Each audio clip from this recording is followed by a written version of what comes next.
Hola, ¿cómo están? Bienvenidos a la clase de hoy, nutrición basada en la evidencia para rendir en la tarima, especialmente cómo preparar la nutrición en una competición de powerlifting. Si ustedes que son atletas, a veces tenemos incertidumbres sobre estos temas y cómo la nutrición actúa a nivel fisiológico y de rendimiento deportivo en este deporte como tal, ¿no? Pues bueno, espero que les guste. La preparé con mucha antelación y para ustedes. Así que vamos a iniciar. Ok, vamos a repasar un poquito el índice, lo que vamos a ver en la clase. Vamos paso por paso. Una introducción breve sobre estos temas. Factores nutricionales que provocan la fatiga durante el rendimiento deportivo. Establecer un plan nutricional que podemos considerar para llegar al máximo rendimiento. Recordemos que en nutrición, en la propia preparación, esto construimos las bases. Y ya una vez llegando a la competición, ya estamos manifestando el rendimiento que construimos en toda la temporada. ¿Vale? Mecanismos fisiológicos y bioenergéticos, un poquito más de la parte de fisiología o bioquímica como tal, entendiendo el contexto deportivo, cómo es que mejoramos nuestro rendimiento o a nivel nutricional, qué es lo que sucede. El almacenamiento del glucógeno muscular, una carga de carbohidratos si realmente hay que hacer o no una carga en este deporte, si vale o no la pena, ya dependerá del individuo y del atleta como tal, ¿no? En hombres y mujeres, si hay alguna diferencia o qué es lo que cambia, ¿no?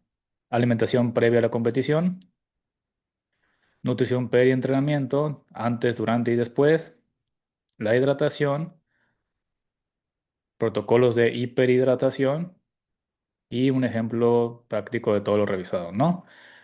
Entonces, todo esto es el índice de la clase. Espero no alargarme mucho. Una introducción breve respecto a esto, que sería más que nada el objetivo. Buscamos un objetivo específico del atleta durante la competición. Para facilitarles la lectura, les puse en negritas las palabras clave importantes para manifestar un rendimiento máximo en la tarima, ¿no? Sin embargo, hay una serie de factores que pueden impedirlo. En este caso, los relacionados con la nutrición. Sabemos que a veces no prestamos mucha atención durante las etapas fuera de temporada o pretemporada.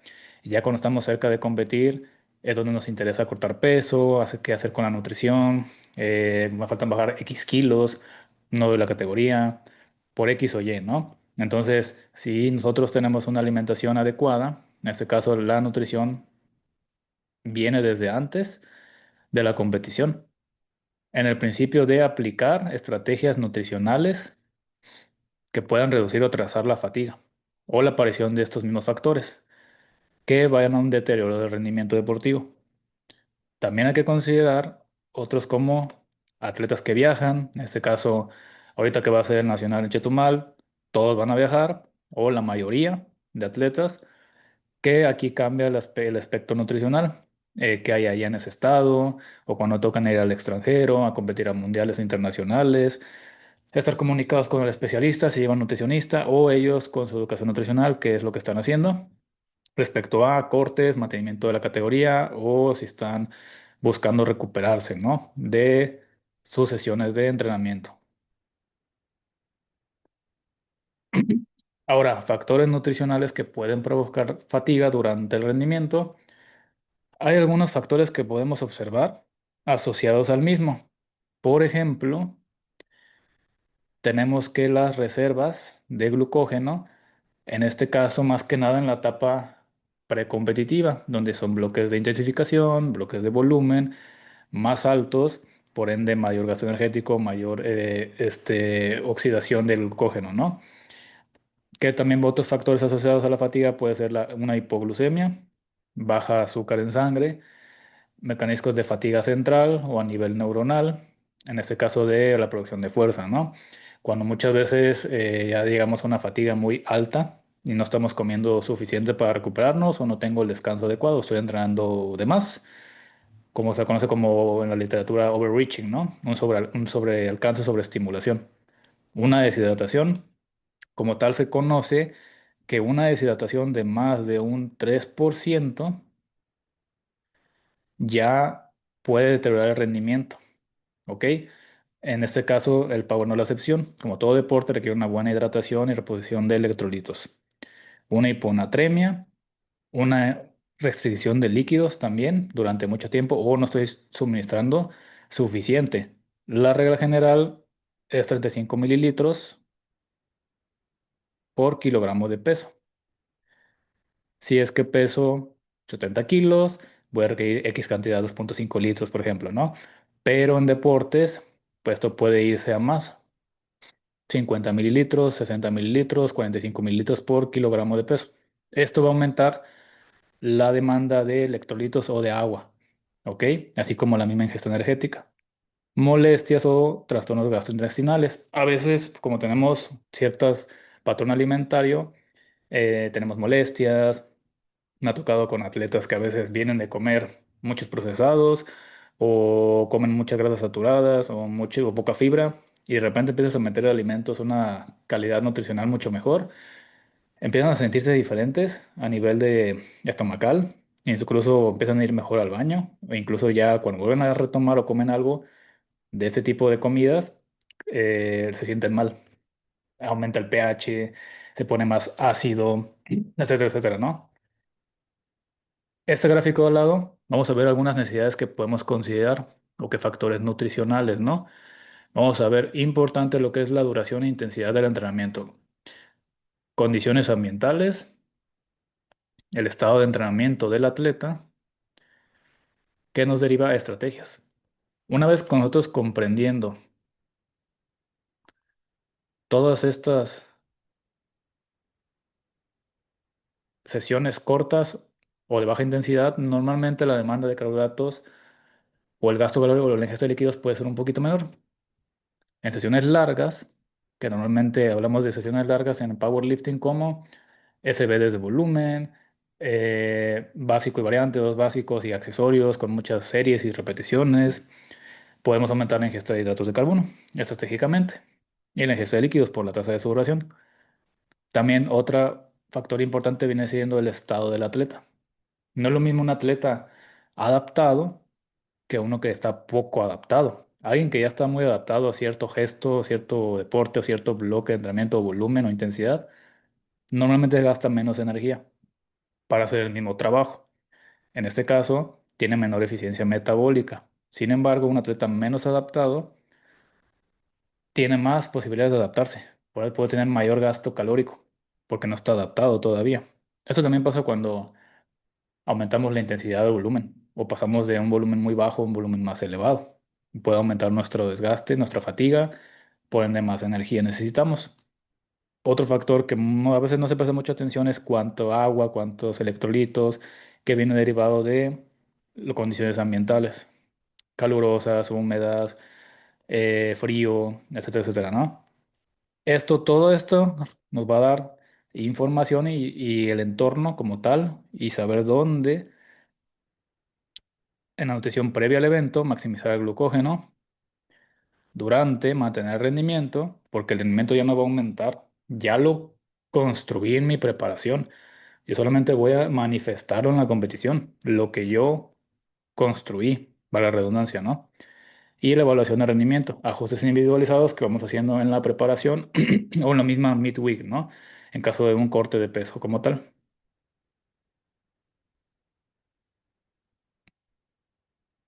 Muy bien. Vamos al punto número 3 del índice. Aquí ponen mucha atención. ¿Cómo establecer un plan nutricional? No les puse como tal este tipo de comidas, esto, no, porque esto es otra cosa. Más que nada nos centramos en estrategias nutricionales. Estrategias nutricionales previas a competición. Previas a competición incluyen intervenciones dietéticas que se ponen normalmente en práctica semanas antes o 1 o 2 semanas previas a una competición. Déjame cambiar aquí. Estas deben dirigirse a los desafíos fisiológicos específicos que afectan al rendimiento del atleta. Esto ya fue investigado eso por Borg y Howley en 2018, según características del entrenamiento de la competición. Como decíamos, bloque de entrenamiento, en este caso ya hablamos de competición, el contexto, vamos a ir poco a poco. El objetivo sería minimizar el déficit de líquidos, garantizar una disponibilidad de combustible adecuada y prevenir las molestias gastrointestinales. Vamos a ver este gráfico de abajo respecto a este paper sobre los fundamentos del metabolismo del glucógeno, ¿no? Como tal, la curva de glucógeno muscular en entrenamiento de powerlifting. Estos son los milimoles por kilogramo de peso, en este caso de la tasa de resíntesis del glucógeno. Normalmente si tenemos en un entrenamiento clásico, vamos, ok, empezó lleno de glucógeno, ¿no? Entrenamiento y vean en cascada cuánto puede estar perdiendo el glucógeno. Vamos a ponerle que un 33%. Comida de descanso, recupero, vuelvo a entrenar, pero ¿cuánto voy a recuperar? Eso va a depender de cuánto glucógeno eh, depleté en esas sesiones, si fue muy intenso, fue más bajo volumen. Esta curva puede variar, pero este es un ejemplo, digamos, de una semana, de un levantador. Como esto es como los picos de glucemia, ¿no? Suben, bajan, suben, bajan. En la curva de glucógeno muscular, mientras más voy entrenando y por ejemplo aquí tuve 2 sesiones en un día o no comí suficientes calorías respecto a lo que es mi plan o lo que yo no comí ese día, no me dio tiempo, por ejemplo. Esto hace que la cascada de la curva del glucógeno empiece a bajar más. Es donde llegan estos síntomas de fatiga, de insomnio, de falta de recuperación, de tengo sueño, no tengo ganas. Vuelvo, doy esa comida y ese descanso. Hoy es mi día de descanso. Descanso 1 o 2 días después de toda esta curva de entrenamientos. ¿Cómo empieza a restaurarse? Esto se le conoce como supercompensación en la literatura, que incluso se aplican ya cuando termina un bloque, ¿no? Las semanas de pivot, las semanas de intro, que bajo la intensidad, bajo el RP, bajo el RIR. Y esto hace que me sienta más lleno de glucógeno. Incluso siento que me veo mejor, ¿no? Cuando ya después eh, pude completar toda la parte de entrenamiento, eso de mesociclo, hay una difusión contráctil. O sea, mi músculo, por más que yo le esté dando, energía ya no quiere rendir igual. Ahora, si nos vamos al gráfico de la derecha, vamos a ver timing de nutrientes para potenciar el rendimiento en powerlifting.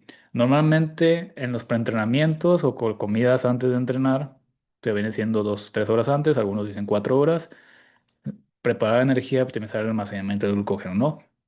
Quiero hacer un paréntesis aquí. El glucógeno me importa más tener la ingesta diaria de carbohidratos cada día, cada semana, para que ese mismo glucógeno, esa energía la vaya teniendo siempre lo más disponible, ¿no? Es como cuando le pongo gasolina al carro, ¿no? Timing, podemos ver un ratio recomendado desde 1 a 4 gramos por kilogramo, lo que está estudiando en la literatura. En deportes de fuerza que consideremos que vamos a ir a la parte de sistemas energéticos, un poquito por encima, yo no me iría a un rango tan alto como 4 gramos por kilo. ¿Por qué? Porque realmente no es un ambiente tan glucolítico o no va a estar tan disponible meter tantos hidratos antes de entrenar. Voy a irme, dependiendo ya la persona de tolerancia, 1 gramo por kilo, 2 gramos por kilo, simplemente para preparar energía y optimizar el almacenamiento, ¿no? Durante el entrenamiento, cada 15 o 20 minutos, a menos que las sesiones se alarguen más, o si ya tengo buena disponibilidad de hidratos de carbono, ya no sería tan necesario meter intraentrenamientos como tal. ¿Cuánto? De 360 gramos por hora. Ok, pero esto también viene de mucho de la literatura que se estudia en deporte de resistencia o ultra resistencia o deportes muy constantes, que en el caso del powerlifting son serie de descanso, serie de descanso, serie de descanso. Ok, entonces no es un componente como tal glucolítico. Y si yo podía bajar las recomendaciones, 15 gramos, 30 gramos por hora, y eso es suficiente. O si no es necesario, con pura hidratación también. Bebidas deportivas, geles, con electrolitos. Si estoy cortando peso, pues no le meto calorías, puede ser sin azúcares. Ya son estrategias, ¿no? O timing como tal. Y post-entrenamiento, en los 30 minutos, en la comida, una ventana puede ser hasta de 2 horas o un poquito más. Y ya la ventana anabólica, como se había estudiado, no necesariamente meter enseguida terminando, soltando la barra, ya meto mi post-entreno, ¿no? Puede pasar unas 2 horitas, 3 horitas si no tienes tiempo, o si tienes tu topper de comida, perfecto, ¿no? Cumples con tus macros diarios. Simplemente para recuperarme. Aquí sí puede ser 1,2 gramos por kilogramo de peso corporal. Proteína 0,2, 0,4 hasta 0,5. Está perfecto, ¿no? Esto para entender la parte de estrategias nutricionales como tal en la preparación del atleta, ¿no? Del powerlifter. Continuemos. Vamos ahora a este tema de mecanismos fisiológicos y bioenergéticos. ¿Qué es lo que pasa normalmente a nivel fisiológico en el deporte, en el de fuerza, ¿no?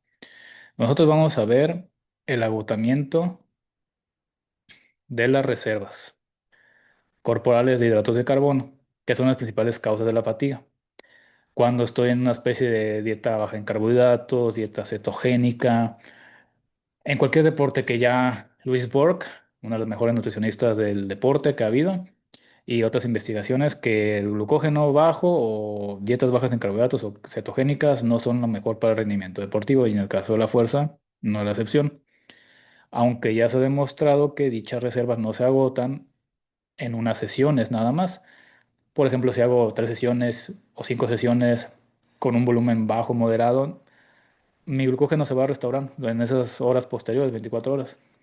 Así que no pasa nada si no como suficientes carbohidratos o tengo una dieta baja en carbohidratos. También va a ir dependiendo el tiempo, ¿no? Y la persona, ¿no? ¿Cómo es que realmente se almacena el glucógeno? Pues realmente tenemos dos aquí escenarios. Durante el descanso y cómo se oxida durante el ejercicio, cómo se degrada.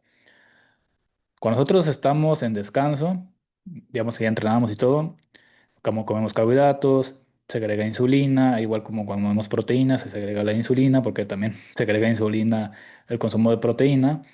Entonces, pues todas estas moléculas de glucosa que vemos aquí tienen que entrar, igual como la insulina.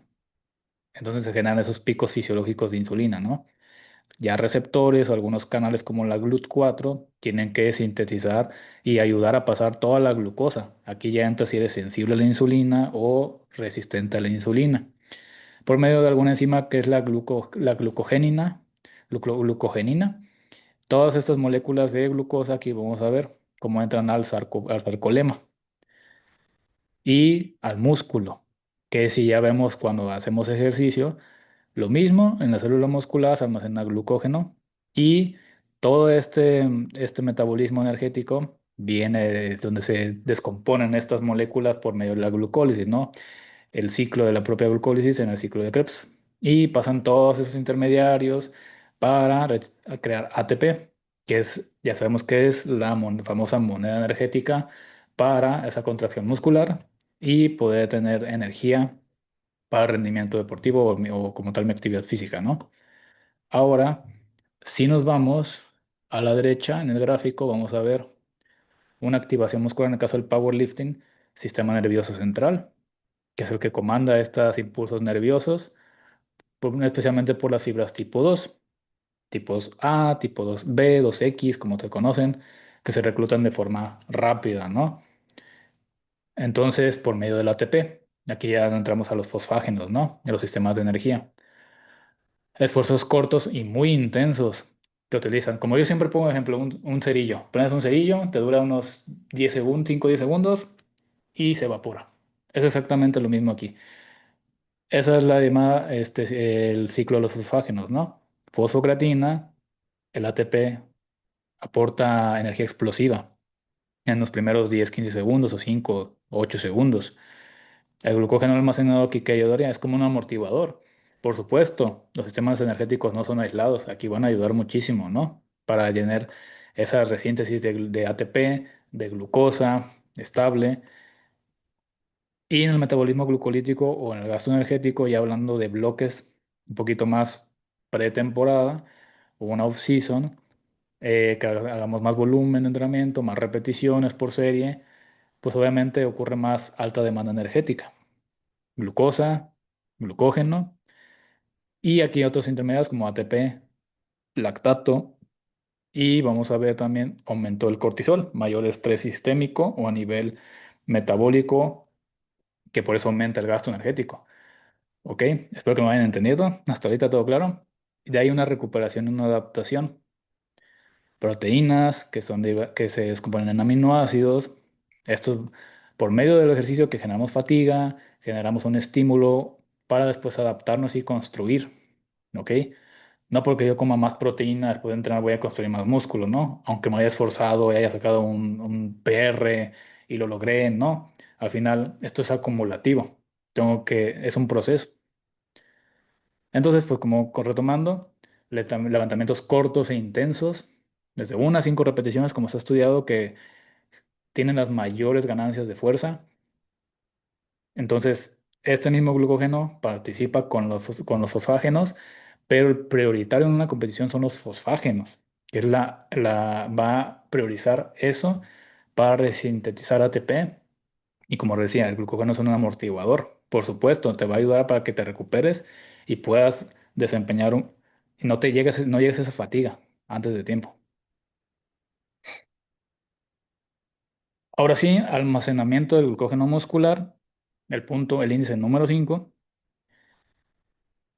El concepto de un protocolo portátil, barato, no invasivo para evaluar el glucógeno como tal suena muy atractivo, sobre todo en convenciones de campo o en atletas de élite, pero existen algunas dudas sobre la validez y fiabilidad del agua muscular asociados al entrenamiento y los suplementos de creatina, que estos pueden modificar el contenido de agua o el contenido de glucógeno.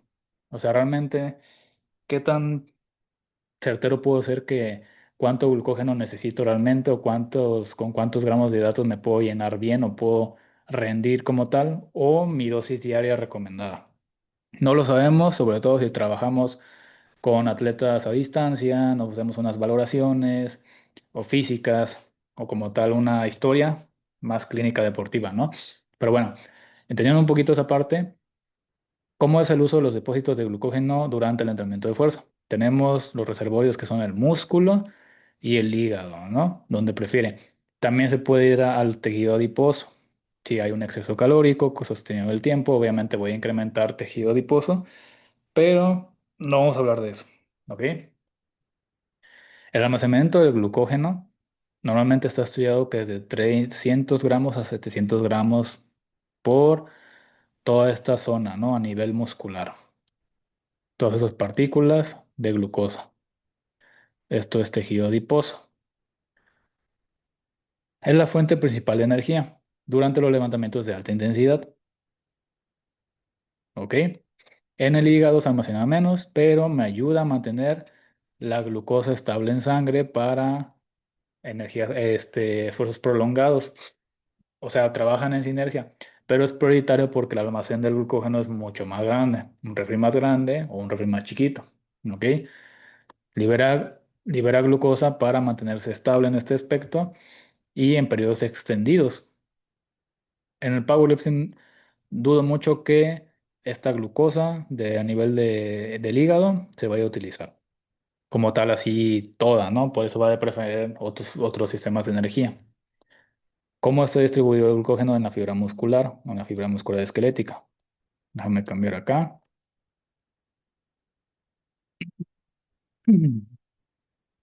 Vamos a ver con la hipertrofia sarcoplasmática, la hipertrofia sarcomérica, que para verme más lleno de sarcoplasma y de agua y otro para estar más fuerte, no. La hipertrofia es hipertrofia, construcción muscular, ¿no? Pero ¿cómo se distribuye el glucógeno? El 75% por intermiofibrilar, ubicado cerca de las mitocondrias y del retículo sarcoplasmático, que lo podemos ver aquí. El otro 5-15%, el glucógeno intramiofibrilar, entre las miofibrillas, lo podemos ver aquí, ¿ok? Y el subsarcolémico, igual de un 5-15%, debajo de la membrana celular. Aquí está ubicado. Aquí está ubicado. Ahora, ¿de dónde viene ese mito de que la hipertrofia sarcoplasmática? Que porque se tenía que entendido que el músculo se llenaba de agua y se llenaba de glucógeno y te veías más lleno. Cuando realmente, cuando hacían etapas de volumen, los culturistas, que esto viene del culturismo, estoy creando con este tipo de repeticiones de hipertrofia sarcoplasmática, ¿no? Pero no soy tan fuerte porque no estoy entrenando para fuerza, ¿no? Más bien, no estás adaptado a levantar como un powerlifter porque tú no entrenas para eso, es pura lógica. El que entrena para culturismo entrena para verse mejor, pero los dos generan hipertrofia. O sea, los dos van a ganar más muscular porque hay una propia adaptación y un propio progreso, más la parte nutricional. Entonces, todo esto se va a ir igual. No es como que en un culturista se distribuye más al sarcoplasma y que en el otro se distribuye más a las miofibrillas. No, estos son la distribución del glucógeno. Cómo se empieza a distribuir en todos los compartimentos que conocemos del músculo, ¿no? Entonces, más que nada para que sepan dónde se almacena y qué funciones tienen. Para que también no sigan pensando que todavía estos mitos, ¿no? Es que él está más denso, más ligero y es más fuerte, ¿no? Seguramente entrará más para hipertrofia sarcomérica, ¿no? Y el otro, para verse más grande, ¿no? Es lo mismo, hipertrofia es hipertrofia, se almacena igual.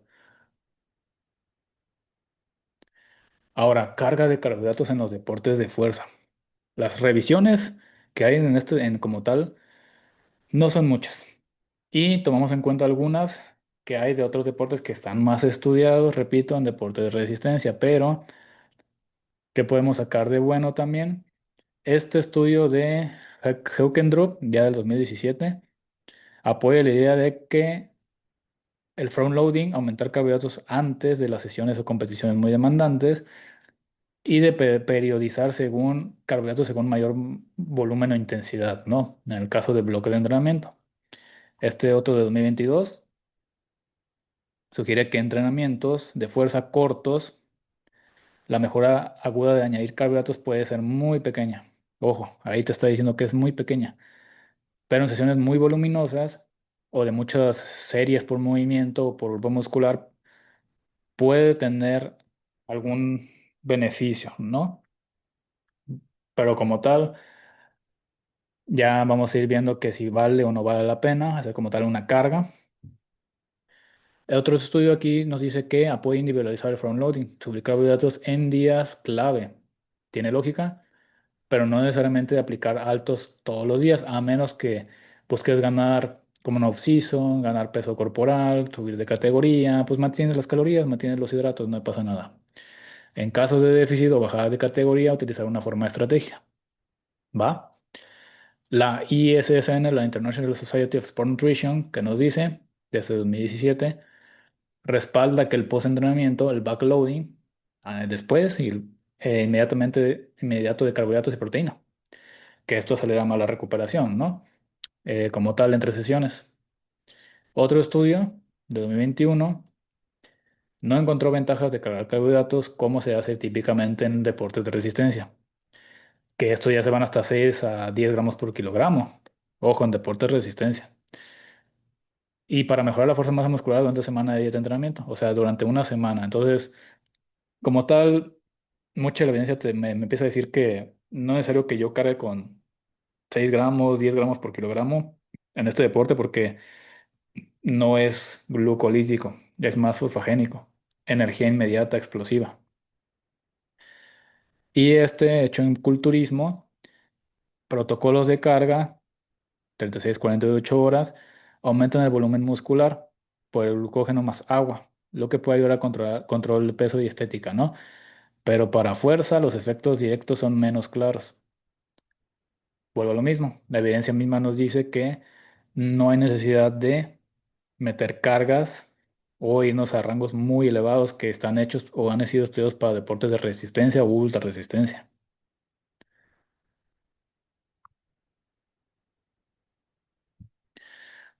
Y aquí vemos un ejemplo, un rapidito que puse de un mesociclo de fuerza. Si nosotros tenemos una semana de acumulación, dos, tres de intensificación y cuatro y una de picking, que normalmente el volumen de entrenamiento disminuye. Aquí cómo aplicamos el front loading o el back loading, ¿no? Normalmente en las semanas en la acumulación, que pueden ser en las off-season o que son mayor volumen, el volumen aumenta, que hay más repeticiones, más series, ¿no? Carbohidratos pueden ser de 4 o 5 gramos por kilogramo, mantenerlo así, sin problema. Alimentos recomendados, pues cereales, panes, etcétera, etcétera, ¿no? Puedo entrenar igual, mi dosis, 1 gramo por kilogramo, 0,8. El objetivo, pues, mantener las sesiones más intensas. En un bloque de identificación que aquí ya en las algunas variantes o básicos aumenta de 4 a 6 repeticiones, hago 5 por 5, 4 por 6, hago rampas. Aquí podría hacer como tipo de estrategia incrementar un poquito más los carbos. Por ejemplo, si aquí usé 4 gramos por kilo y aquí aumentar a 5 o 6 gramos por kilo. ¿Ok? Y así puedo entrenar esa parte del estómago. ¿Va? Para tener más disponibilidad de glucógeno. Porque a más glucógeno o más carbohidratos consumo, más glucógeno voy a tener después. Aunado de que si aumento mi peso corporal o tengo una recomposición corporal, pierdo grasa, gano músculo. Lo mismo objetivo, establecer glucógeno para competición. Aquí ya podemos, es como es tipo estrategia. Me lleno más de glucógeno y ya estoy adaptado tanto a nivel estómago, a nivel de glucógeno, a nivel de cantidades y ya no me va a molestar tanto comer cierta cantidad o bajar cierta cantidad de comida, ¿no? En el picking. Que aquí ya una repetición, 3 repeticiones normalmente. Volumen bajo, aquí ya puedo hacer estrategias de modificar, jugar con el timing, los carbohidratos, si estoy bajando peso, si estoy manteniendo categoría, etcétera, etcétera, ¿no? Y días de descanso pueden ajustarse, ¿ok? Ahora sí, si nos vamos a que, más que nada esto quiero generar un efecto de bomba, ¿no? Que esto, repito, viene mucho del culturismo también, pero ahí buscas llenarte de glucógeno después de una depletación de carbohidratos y después de quitar toda la mayoría de grasa corporal, ¿no? En el power no gana el que se ve mejor, gana el que levanta más, eso lo sabemos. Pero yo agregaría que gana también el que está mejor hidratado y mejor lleno a nivel muscular y con masa magra también.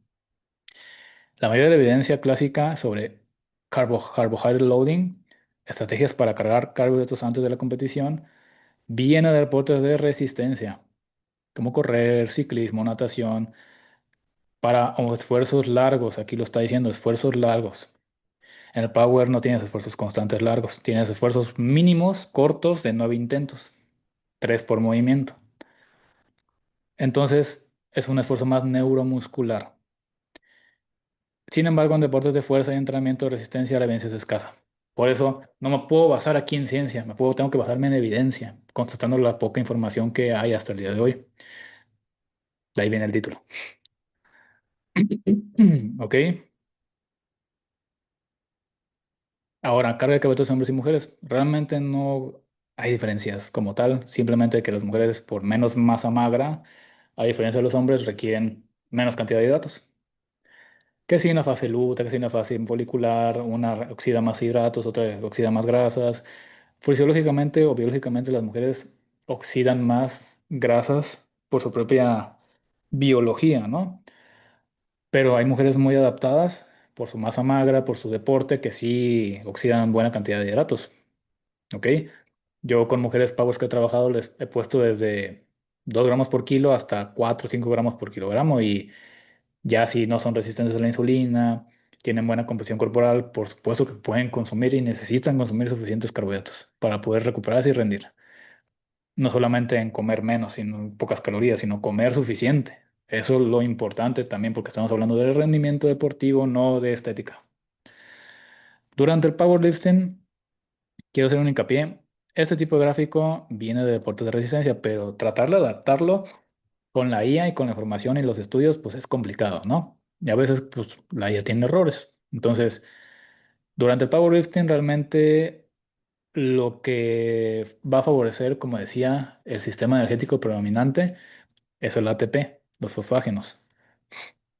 Pero si hablamos de bloques, el picking, la puesta a punto, la intensificación, la hipertrofia, acumulación. En un picking realmente no requiero carbohidratos entre entreno. Y si consumo, pues ok, unos 30 gramos, 30 gramos en total o 15 gramos, ¿no? O sea, hablando de tiempos de entrenamiento, minutos, las duraciones de las sesiones se hacen largas por los descansos, porque tengo que resintetizar ATP. El ciclo del ATP, como conocemos, tiene que usar energía de alta demanda energética.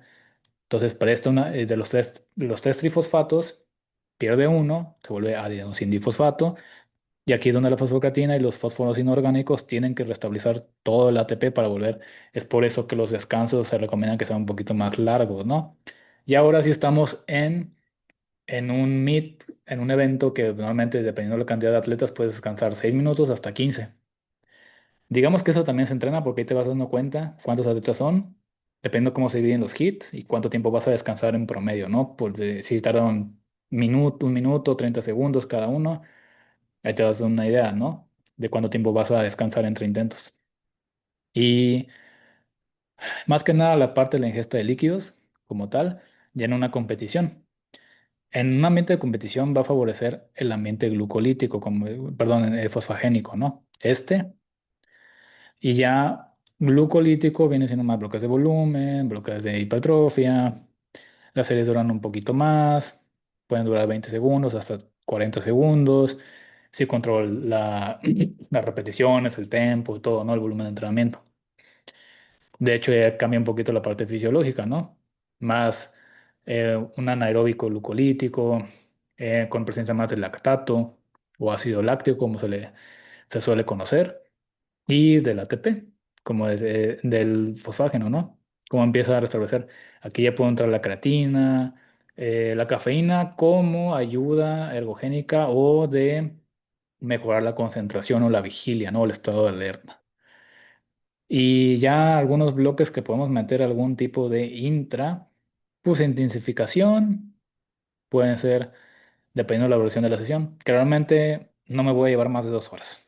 Honestamente, no creo que me lleve más de 2 horas hacer hipertrofia, bloques altos. Si descanso lo suficiente, me recupero bien, me concentro, ¿no? No me tengo que tardar tanto, a menos que sea también un SBD, ¿ok? Entonces es indiferente, la carga de carbohidratos en general va a reaccionar de la misma manera en hombres y mujeres. Lo que va a cambiar es la dosis. Ahora tenemos la alimentación previa a la competición. Aquí podemos ver un ejemplo de cómo se podría ver. Nutrición previa a la competición de Power. Precompetición, durante. Si hacemos hincapié en la precompetición, vamos a ver recomendaciones. Ok, aquí es un ejemplo de 100 a 300 gramos, que es 1 a 3 gramos por kilogramos de 2 a 4 horas. Pero quiero hacer un hincapié. Aquí dice que 24 horas antes de competir. No necesariamente. Eso lo utilizaría más en bloques de puesta a punto, en bloques de volumen. Por eso dice precompetición. La puedes probar antes de y cuántos gramos vienen bien para que ya durante la competición o por el post-pesaje ya podamos ver cuántos carbohidratos podemos estar metiendo después del pesaje o durante. ¿Ok? Después de cada levantamiento pesado iniciado, durante el warm-up, hidratación. Igual proteínas, mantenerlo fácil y sencillo, la ingesta de líquidos, sorbos o bebidas deportivas o electrolitos o geles o miel, dátiles, cosas con azúcares, ¿no? Con carbohidratos de aporte, rice cakes, cosas de ese tipo, ¿no? Justamente aquí pongo la observación, atletas que deben restringir y controlar la cantidad de hidratos de carbono para dar bien su peso corporal o la categoría. Aquí podemos considerar carbohidratos bajos en fibra, jugar con la parte de cuántos gramos de hidratos y alimentos más saciantes, ¿no? O densidad energética. Evitar alimentos grasosos o grasos, alimentos o altos en fibra. Probar antes las estrategias. Por eso aquí, probar antes. La digestión debe entrenarse y someterse a flujo sanguíneo limitado a la competición. ¿Ok? Y de preferentemente los alimentos consumidos a las 4 horas previas al entrenamiento tienen un papel importante en la preparación de la competición. En el menú previo al evento puede consumirse por comodidad o por confianza. Yo recomiendo consume lo que estuviste consumiendo en tu preparación. No le metas nada nuevo. Nada, nada, y que me lo invitan, que esto, prueba esto. No, yo te súper recomiendo que no. Por practicidad y porque estás acostumbrado. Entonces, más que nada, para no alargarme aquí, es busca esto. O sea, busca el alcanzar objetivos nutricionales, tomando en cuenta consideraciones como Las competiciones de Power se vuelven largas, ¿por qué? Por el número de atletas, el calentamiento, los intentos, el tiempo de recuperación, el descanso entre series, el levantamientos, en condiciones calurosas, frías, si hay grandes pérdidas de sudor. Por eso ya tengo que tener mi stack, mi mochilita, lo que lleve de ¿cómo le dirán? ¿Cómo le llamamos? La nutrición, ¿no? O el backpack del Power, ¿no? Vamos a decirlo así, creo que sí lo he visto. Entonces, ya una vez teniendo estas practicidades, estas condiciones, tanto psicológicas y todas las cuestiones que abordan una competición, ya con la nutrición ya planificada, con todo lo que voy a hacer en base a monitoreo y observaciones, ya decidiré, ¿no? Vamos con el punto 9, nutrición perientrenamiento. Este sí es de Powerlifters, ese estudio, de hecho lo abordo en mi curso, por si a alguien le gusta, mi curso de nutrición en Powerlift y antropometría. ¿Qué dice la mayoría? La mayoría dice que en el caso de antes de entrenar, presta atención específica a las prácticas nutricionales en el periodo previo al entrenamiento. 261 atletas le prestan atención, haciendo que alimentos más ricos en carbohidratos, 264, con el propósito de mejorar rendimiento, 222. De esta muestra, ¿quién le presta atención antes a qué tipo de alimentos o qué tipo de macronutrientes? Durante, la mayoría reportó utilizar estrategias durante, que son 211, perdón, de esta muestra, de las cuales la mayoría incluía consumir más alimentos ricos en hidratos, probablemente carbohidratos simples, de rápida absorción, con el propósito de sentir menos hambre y aumentar los niveles de energía durante el entrenamiento. Este sí tengo datos de powerlifters competitivos, como dice acá. ¿Ok? Después, la mayoría reportó prestar más atención a la nutrición posterior al entrenamiento, 244 atletas, consumiendo más alimentos ricos en proteína, 182, con el propósito de recuperarse mejor a lo largo del día, 152, para potenciar los beneficios del entrenamiento. ¿Ok? Después, la mayoría de powerlifter no realizaba sus sesiones de entrenamiento en ayunas, los realizaba comidos, 262. La mayoría reportó prestar atención a la suplementación antes del entrenamiento, 237, siendo las fórmulas, ojo, preentrenamientos, 137, bebidas energéticas, 101, creatina, 88 y las pastillas de cafeína, 70. O sea, explícame cómo un mismo estudio me dice que prefiere los preentrenamientos, que son fórmulas acondicionadas de cafeína con sabor, o las bebidas energéticas y la creatina está más abajo. Cuando la creatina está respaldada, que funciona y que se acumula como buen en el músculo, ¿no? O sea, y la cafeína, incluso en pastillas, está en 29.5%. Pero bueno, o sea, es también la costumbre que tienen los atletas de consumir exceso de cafeína, prefiere bebidas energéticas, que es lo que yo he visto mucho en la práctica. ¿Por qué? Por lo mismo que si tal atleta lo consume, que es el más fuerte, que esto, pero bueno, ese es otro tema. La suplementación se utilizaba principalmente para mejorar el rendimiento en el entrenamiento. Por eso se consume la suplementación y aumentar el estado de alerta vigilia. Los hombres reportaban con mayor frecuencia, con mayor que las mujeres, que informaban múltiples aspectos de sus prácticas nutricionales basándose en información que habían leído o visto en algún medio. O sea, los hombres son más influenciados que las mujeres por un medio, un atleta o alguien específico para hacer todas estas prácticas. O sea, aquí es donde dices, importa de dónde tomo las cosas. Vamos con el punto 10, la parte de hidratación. En aspecto de hidratación, vamos a hablar un poquito de la parte de mecanismos fisiológicos que pueden contribuir al deterioro del rendimiento.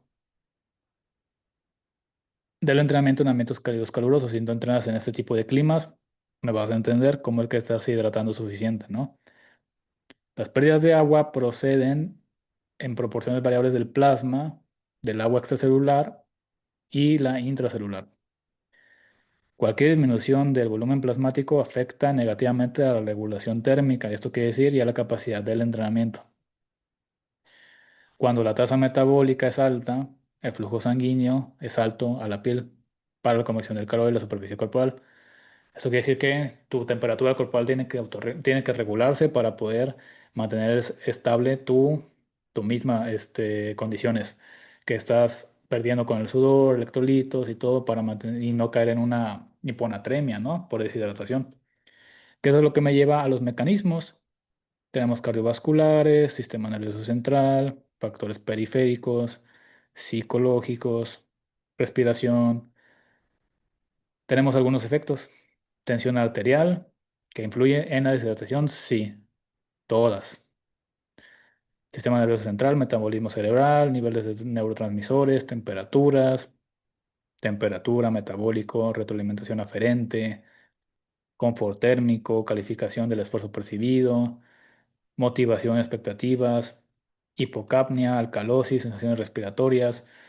Que aumenta mi presión arterial, mi capacidad para respirar, todo lo que puede influir en una deshidratación. Solamente en esto, ¿no? En un atleta.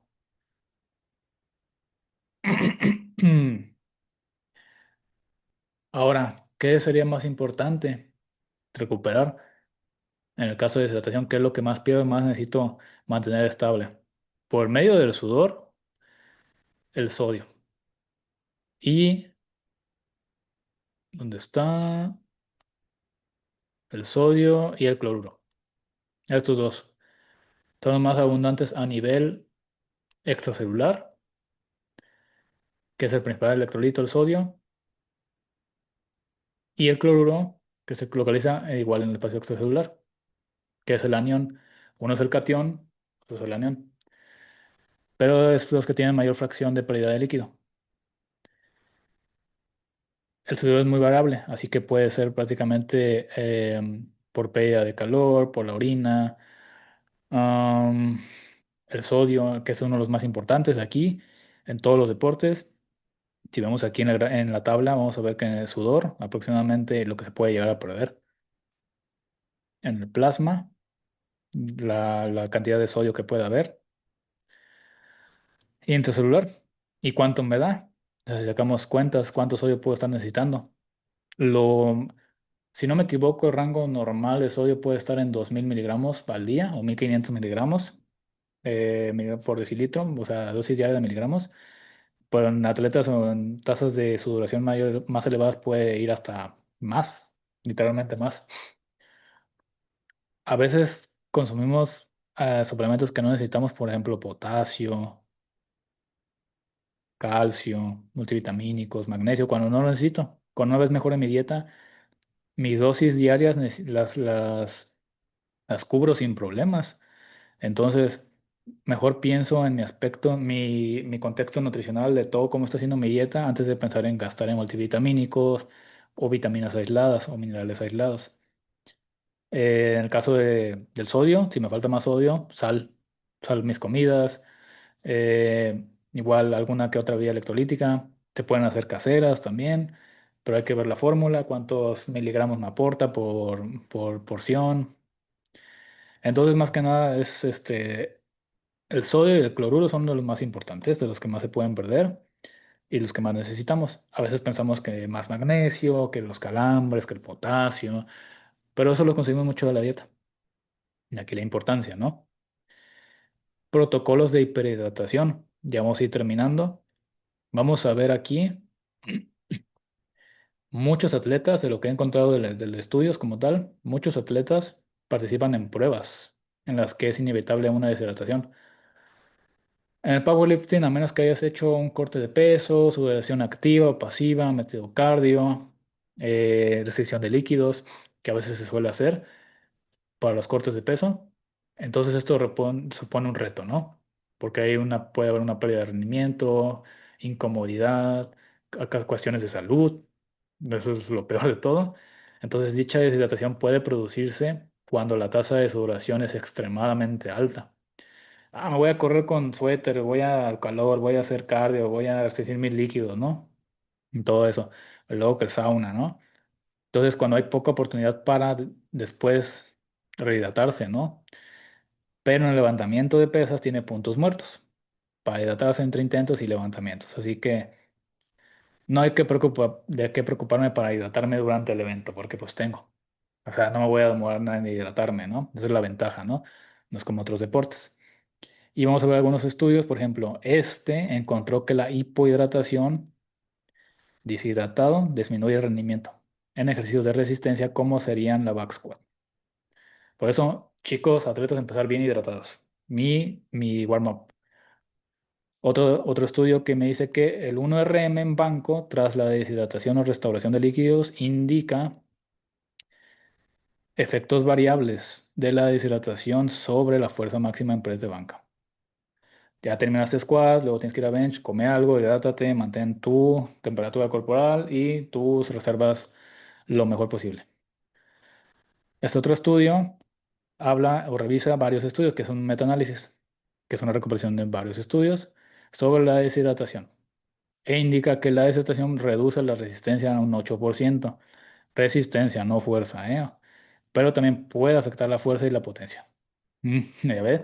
Como eso en el contexto de anaeróbico, ¿no? O como tal. Esto sí es evidencia comparativa entre otros estados de hidratación y rendimiento en fuerza y potencia. Aunque no todos los estudios incluidos son levantamiento de olímpico o powerlifting, necesariamente si son ejercicios de fuerza. Y este otro analiza cómo los distintos estados de hidratación, bien hidratado o hipohidratado o deshidratado, afectan marcadores de daño muscular tras series múltiples de sentadilla en hombres entrenados. Entonces, una deshidratación, como habíamos dicho, puede perderse de un 3% para arriba o 2-3% para arriba deshidratado, puede afectar tu fuerza. ¿Ok? Entonces, considerando y atento a eso. Y ya por último, muchos atletas, perdón, olvidando, esto se repite, sí, sí, sí, olvida. El gráfico, hidratación, hidratación para powerlifters. Post pesaje, recomiendo, más recomendable, bebidas con electrolitos y carbohidratos. ¿Ok? Aquí puede ser Powerade, Gatorade, que aporten carbohidratos, que se van a absorber rápido. O si son electrolitos, primero electrolitos que se absorban unos 30 minutos después y ya como. Preferentemente, primero reponer hidratación. Ya después dejo que es tantito, no estoy tomando electrolitos y como. Mejor primero me hidrato bien, ya después como, para que se absorba bien, ¿no? 1,5 litros en la primera hora, de 15 a 20 mililitros por kilogramo. Snacks ligeros o alguna comida más completa. Ojo con sodio. Si puedo salar mi comida también y eso también adelante. Durante el evento, pequeños sorbos frecuentes, cada 100 a 200 mililitros cada 15 minutos. Yo no recomiendo tomar bebidas energéticas ni nada con gas durante. No porque te vas a sentir mal, luego vas a estar acá, vas a sentirte lleno, que quieres eructar, luego con el cinturón, yo no te lo recomiendo. Se puede hacer un pequeño test de hidratación o también de la pérdida de líquidos o de agua, ¿no? Por ejemplo, pesarte, este, cuánto peso bajaste o con qué peso estás antes en la báscula y luego pesar, hidratarte y ver cuánto recuperas, también se puede hacer. O después de la comida, antes de empezar tu evento, ¿no? Y aquí vamos a ver las pruebas, famosas pruebas de orina o algunas tiras de orina, ¿no? Para ver, comparar qué tan hidratado estás. No lo más fiable, se puede usar un refractómetro, pero pues es un dispositivo para medir el estado de hidratación más preciso. Asegúrate de que estás bien hidratado. Orina más blanca, más clara. Menos hidratado, hidratarse y en riesgo de deshidratación. ¿Ok? Tomar en consideración todo esto, preferentemente. Mensaje final. En powerlifting no solo compite tu fuerza, compite tu nivel de preparación fisiológica. El atleta que llega con glucógeno disponible, hidratación óptima, estrategias de carbohidratos planificada, recuperación y confianza, no solo le va a levantar más peso, va a retrasar la fatiga y va a maximizar cada intento. Ya sabemos que lo importante es cómo rindes ese día, no cómo rindes antes. ¿Ok? Entonces la nutrición aquí no es un complemento, no es solamente un complemento al entrenamiento, es una herramienta para rendir de forma estratégica en la tarima, que es donde nos interesa realmente ganar ese podio, ganar ese nacional, ganar ese evento, mejorar tu total, ¿sale? Esto sería el resumen de lo práctico, de todo lo que vimos en la clasecita. Y pues bueno, muchas gracias a los que van a la clase y pues si les gusta, compártanlo, den un comentario, tienen dudas también. Y pues esto es Rulentos Performance, el combustible humano. Así que, chao, nos estamos viendo en la próxima clase.